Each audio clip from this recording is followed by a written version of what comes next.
All right, guys, now we're on the back nine. Let's see how this course finishes. All right, hole 10, we got 650-foot par 4 uphill.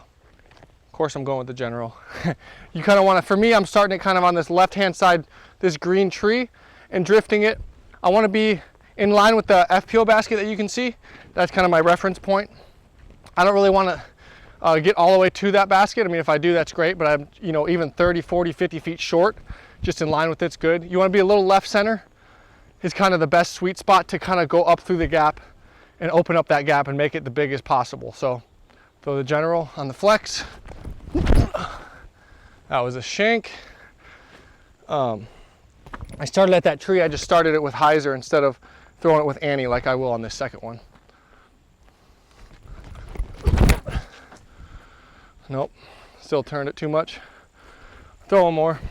So I'm still throwing an understable driver. Which is kind of the shot because you want to go, once again, you're going uphill, so you can't just throw a stable disc. It's just going to hyzer straight out. So a little better. So that's it's a lot better. Should have a decent angle in, maybe a little bit too far left, but should be able to manage a shot from there. So this one's left center, pretty much exactly where I want it. I want it left center of the basket of the fairway, and it opens up the gap. Even if I hit the right side, if I'm 100 feet further on the right side, I'd rather take this, even be further back, just because of the angle it opens up. So super important to hit the right angle on this hole to have a good shot in.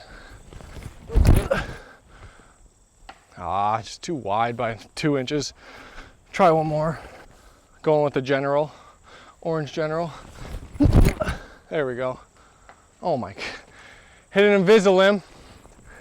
Didn't let it work out, but I mean, I threw the shot pretty much exactly how I wanted to.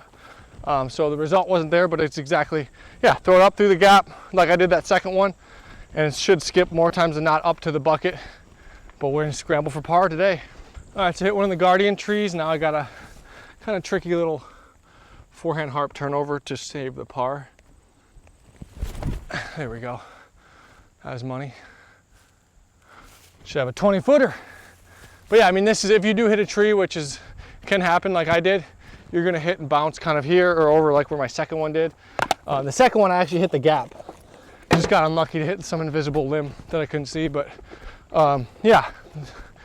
Scrambling for par, practicing, these par saves are super important because you might need it during the tournament. And it's always good to have that reference point to say, all right, I threw a harp from, out of position.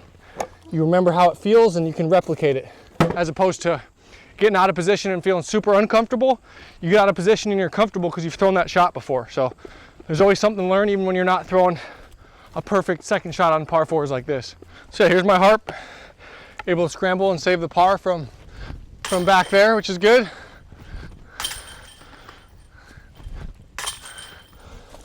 So yeah, now we know how to scramble for par, but even those second shots, a lot of times they get through, they don't hit Invisalign, and they kind of skip up here, and you can use this, once again, this upslope. So I like to disc up, give it a chance to get way up here, and there's really no danger going long. Hole 11, we got 2 pins. We got the A pin at 442 feet and the B pin at 510 feet.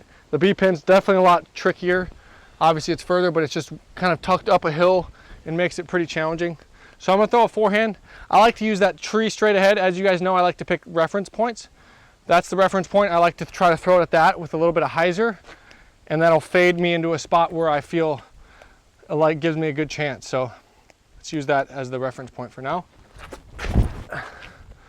So that's pretty much money. Pretty much I think both pins, that's a putt. I think that's kind of the shot I'm going for, is where I can throw. That's probably, a 50-footer to the long pin, and then pretty close to parked on the short pin.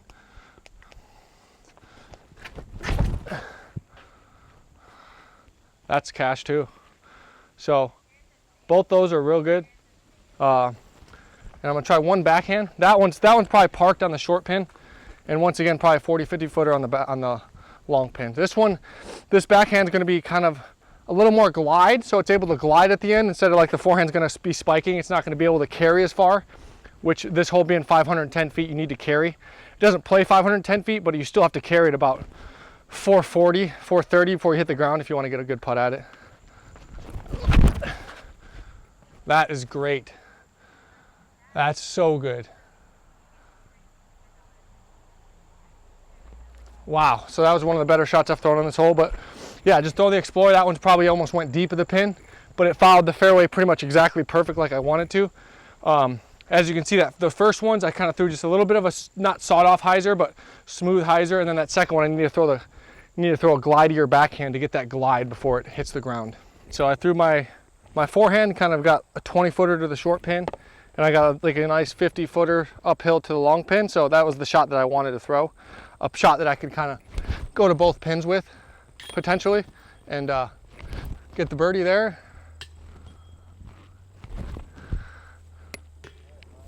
So yeah, like I said, throw the forehand, hit the upslope, and I can use that shot for the short pin and the long pin. Maybe downgrade a little bit disc, because the general might be a little bit too much for that hole as far as distance goes, but got the birdie, and would probably got the birdie from the short pin. Kind of cool to get a birdie from the same drive and go to get the birdie on both pins. I'm trying to think where my other one went. Went too far through the Explorer. It's like I told you, it's probably about, it says 510, but it probably plays like 440. It doesn't play 510, but it's just hard to stop your disc. Like I always talked about, there's no slope, there's no nothing. So if you throw your disc past the basket, it's gonna pretty much go 60, 70 feet past, because there's no trees, no grass, no upslope to stop it. So that's why I would kind of rather just land 40, 50 short with that forehand like I did, you know, that one, and just take the 40-foot uphill, 50-foot uphill putt, instead of risking losing your disc and having to putt from 70 feet in the bushes. All right, hole 12, 344 feet. This hole's deceiving. It's not 344, it's about 440 uphill. I would say add 100 feet just because of how much elevation you have to go up. And this corner, it's hard to get glide on the disc, because as soon as you start gliding, you run into the right-hand side, but then if you hyzer too much, you hit this left-hand side. So you just kind of got to swoosh the gap perfectly on the right angle and use the hill to skip up. Anything inside circle's edge, near that is a good shot on this hole. So let's see if I can throw a good one. Yes, just like that. Caught that a little bit of cabbage. That was a really good line, I liked it. Let's throw a general. So I'm gonna throw a general. These orange ones are probably too straight for this shot that I'm looking for, but I'm gonna throw it anyway and just have to throw it on a little bit of hyzer, more hyzer. See, that's just too wide. So as you saw, I got the glide, but it just kind of pushed that right-hand side. That first one was probably the best shot. Try one more general and see if we can hit the line here. There we go. Oh wow, that thing flipped up. So it went dead straight. That was crazy. But yeah, that first one should have about a 40, 50 footer, so we'll go up there and putt from there. So we got the drive here. Got like a circle 2 edge look. But yeah, this one just, as you can see, if you hit short, you don't really skip, but you want to hit up there a little bit higher on the hill and give yourself a better look. This one I just caught some cabbage. Kind of just killed all my speed on the first one. Yeah, super severe uphill par 3. Like I said, it's 340, plays about 450. And so yeah, it's just a lot further than the distance on the tee sign for sure. And it plays because it's harder to get glide. You're throwing on hyzer, kind of hyzer flip glide. You're not able to flex one and get that easy distance. So that's what makes it a lot tougher than a normal 440 foot open par 3. All right, hole 13, we got 526 feet downhill. And once again, a lot of these distances are not the distance that the hole actually plays. It's just what it's labeled on the tee pad. This one's probably about 430, 440 once again, because we got the severe downslope. This one's all about throwing down once again. If I were to just go out and throw it what seems like flat and straight, it's gonna be so high that it's just gonna catch all those limbs. So I gotta feel like I'm throwing it nice and low down. I'm trying to hit in the mouth and skip to the basket. And that's kind of the play, just get a nice straight skip. That's way too early. So that's just gonna be a par. If that was a tournament, I'd just lay up for par, but threw a little bit early. I'm gonna throw one more here. Try to throw it with hyzer, kind of like a hyzer flip to flat and get a little bit of glide. I'm just throwing them way too hyzery for some reason. All right, this one's gonna be good. Throw a little bit wider. I'm just starting them too far right. There we go. That should be absolutely money. That's money. Yeah, that was cash. I didn't see it finish, but it's pretty much exact flight angle I wanted, just along that left side of that tree and kind of fade back. Whereas those first two, I started them kind of in the middle of the tree and hyzered right side of the tree. And you want to just go left side edge of the tree and get through that gap. You guys can see just over the last 13 holes we played, every hole's either up or downhill. We got wind, so lots of tough variables out here, and so important to get reps in when you got the wind and you got all these undulated greens and fairways, and just, you know, that's how you build confidence and build that muscle memory going into the tournament. So I'm glad I'm out here filming with you guys and showing you guys my game plan. Obviously not every shot's perfect, and that's kind of, you know, it's only Monday right now, so we got 3 or 4 more days to dial in the course. So it's a little bit of uncertainty, you know, not fully confident on all the holes yet, you know, but by the time Thursday rolls around, I'll have a lot more reps and more confidence to perform in the tournament. First two, I didn't throw the greatest. Made the adjustment on the third one, hit the line, hit the angle, and got right here to circle's edge, 20, 25 feet. But I think the sweet spot in this hole is gonna be right here, 30, 35 feet short right. And that's where a lot of the birdie putts are gonna come from, especially from me when I throw good shots. So yeah, just kind of dialing in this distance putt on this basket is gonna kind of be definitely important. So yeah, through the general, the green, kind of my beat up general, so I can throw it hyzer, let it stand up to flat a little bit, get that glide through the gap, and then skip. And that gap that I'm talking about here, you can see how wide the gap is. You want to really just hit kind of in that dirt spot, and a lot of times they skip straight and give you that, you know, circle's edge birdie putt, and that's what I'm looking for. All right, hole 14, we got 800 foot straight up the hill, and we got a little bit of a helping tailwind, so that's good. But yeah, I'm gonna throw probably 2 generals. The first one's gonna be this blue one, and I'm just looking to throw it somewhere near that FPO basket right there. The FPO, what is the FPO? 550, so anywhere near that, even a little bit short of that, is gonna set me up good. You know, 50, 60 feet short of that FPO basket, pretty much in line with it, would be kind of ideal. So we got a little bit left to right, so it looks like it's gonna, my kite flew to the left. And OB. So I wasn't really paying attention enough to the wind like I should have been. So that thing just went straight OB left. I'm gonna throw one more. And I'm actually gonna pay attention to the wind this time. I was busy talking to you guys. So this one's gonna be a lot lower, and I'm not gonna throw it nose up. So that's gonna be allow me to hit the fairway instead of go OB. There we go. Oh, it turned. Okay, never mind. So that one just turned straight over. That was weird. Yeah, I gotta get a good one off. All right, I'm gonna throw the Albert Ballista here. Just gonna throw it on the flex. This little vine here almost gets in my head because it makes you want to go further left than you want. Because that vine's kind of like actually in a good spot to throw. There we go. That's good. That's all you really need to give yourself a chance to get the birdie up there on top of the hill. Obviously, the further you glide, the easier the second shot is to get up the hill, because that's the trick, is that you want to glide it a lot, but you also just want to keep it in bounds at the same time. So you got to get that nice complement where you feel comfortable getting the glide with the right disc, but then still not risking turning over or hyzering out like I did the first time. Because it looks like the wind shifted from my first shot to my third shot. The first shot, those flags were blowing right to left. Now they're blowing left to right. That's why my second one turned over and my first one hyzered out left. So the wind changes out here, and you gotta really pay attention to these flags, which is great that they have them out there because you can judge the wind from that. And so might as well use them to your advantage for sure. All right, so I didn't throw the best drive. Normally I'm probably 30, 40 feet a little bit longer, but the wind's kind of slowing the disc down a little bit. Now it's gonna be a crush to get up the hill. I'm still probably 500. A shot that's probably playing about 500 feet to get up there. So I kind of want to be between the wooden posts and those trees. That's kind of the spot I want to be. And I want to be hyzering once I get up to that spot. So see if I can't rip one up there. So that's going to be way too low, maybe. Yeah, so just cleared the hill barely. Really good line, just a little bit too low. In the tournament, I'll probably just play for par because it's going to be, you know, I have to get a little bit more glide to feel comfortable throwing a shot from here into this green. That's better. So that should be a putt. Yeah, That one should probably be about a 50 footer or something like that.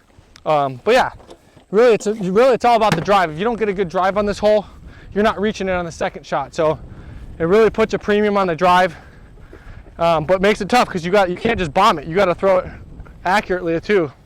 Like that first one, I threw it far, but it's just the wind kick hit it and went out of bounds. So through to the top of the hill. Don't really have a putt, but I'm out of breath. Doesn't mean I can't do a little throw-in skis. Oh, so close. Oh, this third time's in.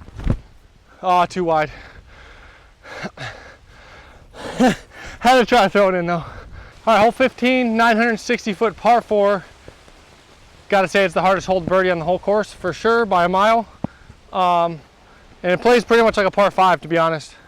You're throwing at least 2 drivers, pretty much guaranteed. But yeah, I'm gonna throw the Opto Ballista, and we got a ripping tornado to throw through. And it's like a head right to left. You kind of want to just go over that tee pad, the FPO tee pad, and hyzer. If you turn too much right or you hyzer out early, you're cooked. You're pretty much guaranteed bogey. So let's see if we can hit the fairway. So that looks like it's going to be an auto bogey because it didn't flip up. I kind of played hyzer because I thought the headwind was going to turn it, didn't touch it at all. It's such a huge wind. It's like a right to left, but it's also a headwind. So like I didn't know if it was going to turn it or it's going to push it. And it looks like it's just a right to left. It's not really a headwind. And it took me one throw to find it out. But so I'm going to start a little bit wider this time. There we go. That's money. That shot's pretty much perfect. Yeah, that's cash. I hugged the left side tree and kind of got through there with a little bit of glidey hyzer and hyzered out. And it should be in a great spot to have definitely not going to say an easy 3, but I have a chance, which it's really hard to, a 3 on this hole is basically almost an eagle because there's not very many people going to do it. Maybe 3 or 4 per round, if that. 3 is a separator for sure if you can get that on this hole. And 4 is not bad because there's a lot of danger. Threw pretty much the best drive you can possibly throw, and I still have about 450 into the green with bushes on left and right side. So that just shows you how hard this hole is. 3 is basically an eagle. I know it's only a birdie on the scorecard, but it pretty much is an eagle because of how hard it is. So let's see if we can. I'm going to start a little general on the left side, try to turn it.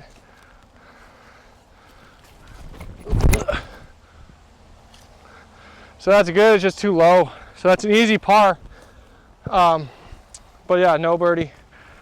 Try one more.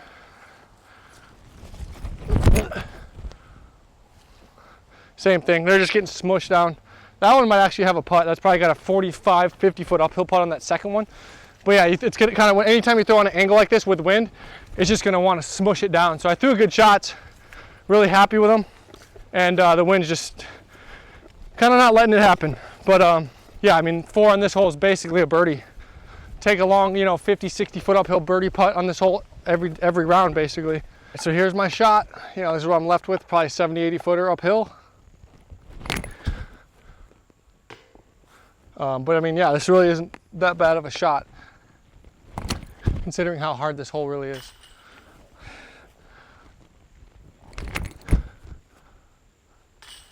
All right, we got 2 out of 3. 70 foot up a cliff putt, not bad.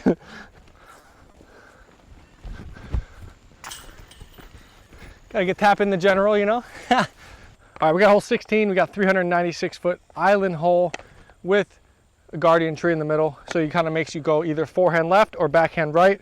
It's kind of crazy that we have a island hole that also has trees. Normally on the Pro Tour, if you have an island hole, you got a pretty much wide open fairway to the basket. But here we got, trees that protect the island. So you really gotta, I'm gonna go with the forehand at first, try to get that left side. And I just sawed it off, so it should be out of bounds. Yeah, that might have caught the right side, but not a great shot. Oh my God, disc is soaked. Literally soaked disc. Now I'm gonna try backhand on this one. Try to throw the trust right down the gut. There we go. Nope, into the tree, out of bounds. Oh, actually I got lucky. I gotta throw a real shot. One more trust. This one's gonna be money. There we go. That one's money. So yeah, that's a good shot. About 30, 40 footer. And I'm gonna try one more forehand just to see a dry disc this time, so this is gonna be good. There we go. See what happens when you have a dry disc? That's safe. That's not gonna be an easy, that's pretty much just a par save, or a par. It's not, there's no putt. There's some trees overhanging, so there'll be absolutely no ceiling to make a putt, but it's a safe, easy 3 play. If you're coming down the stretch and you're winning or something, and you don't want to take too much risk, you can do that. But yeah, it's a good tunnel shot, island hole. Like I said, you don't normally get gap shots that are also island holes, so it makes it a lot more challenging. And because if you miss the island, it's pretty much an automatic bogey, and you're giving up strokes, at least 1 stroke, maybe 2, to people that birdie this hole. So definitely a 2-stroke swing hole coming down the stretch, so I like it. So you can see this tree, if you hit it and drop your OB, because the OB line starts past the tree. And so that's why, these forehands, are very safe, but as you can see, pretty much no chance to make it because you're completely blocked out by the tree. You have to go past the tree to really get that open putt that you're looking for. And even my backhand's a little bit short. So haven't quite kind of dialed this hole in, but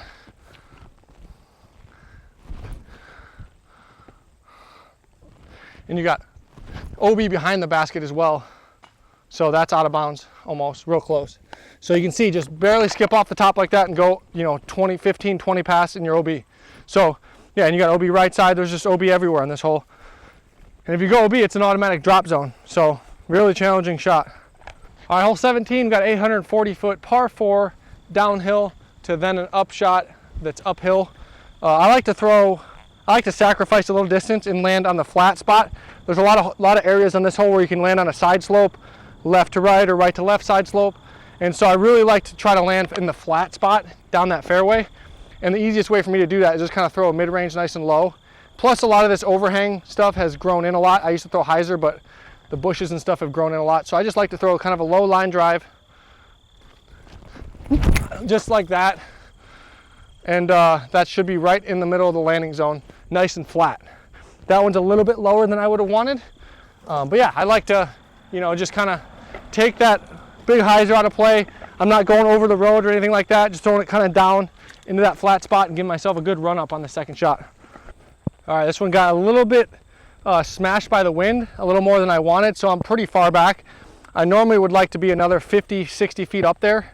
Makes this upshot a lot easier. Right now it's, I'm probably 500 feet uphill, so I just didn't really bite off enough off the tee, so we'll see if I can even reach it from here. So that should be about a putt. Yeah, should be about a 40, 50 foot uphill putt. But I mean, yeah, that's kind of the difference between being right here and being another 50, 60 feet up where I would like to land.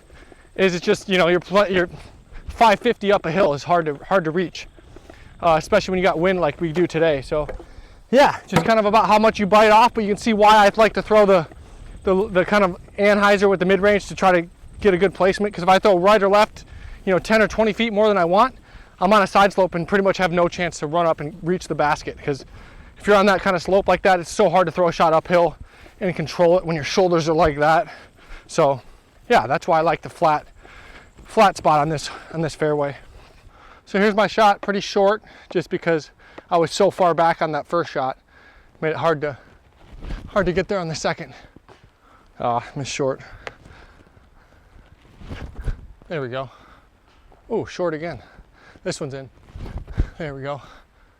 But yeah, I mean, that's kind of the name of the game out here. Is if you don't take as much aggression on the first shot, it makes that second shot a lot harder, and then you're also left with a longer putt for birdie. So it's just kind of pick your poison, but also at the same time, if you get aggressive on the drive and throw OB, now you're scrambling for par, probably getting a bogey. So I would much rather have that 50, 60 footer for birdie with a tap in par versus being way back there having to get up and down from 500 feet to get the par. So especially on windy days like this, pars out here can be birdies if the conditions are hard enough. All right, we got hole 18, the finishing hole, 645 feet uphill, and we got this overhanging branch, and we got a lot of wind right now. I'm going with the backhand. It looks like it would be a forehand, but it's hard to get glide when you're going uphill. So I like the fact the backhand's going to be gliding once it slows down and out of speed.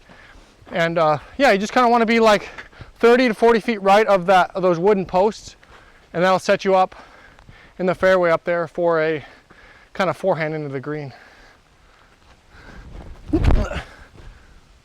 That looks cash. That's pretty much exactly what I want. I'm about like 10 feet, maybe even 5 feet from that left side, but you kind of want to hug that left side because then it opens up the gap around the corner. And because if I go too far right on the drive, it cuts off your angle into the green. So let's try one more. See, like that looks good, but that's actually not good. I'd rather have that first one. That line was good and the shot was good. It's just a little bit too far right, and I'll show you when I get up there. So that the angle is going to be pinched off on that second one. So it doesn't look like much of a difference between these two shots. But if you can see this tree right in front of me, I have a way better angle if I'm further back and left, like I am back here. I'm also a lot closer to the OB, but I also have a lot more room to work a sidearm. So that's why I was saying being short right versus long left is a big difference on the angle. So this shot, we have a kind of a pushing right to left wind. So I really got to hug it tight to this tree because you want to go around the corner pretty hard on this second shot.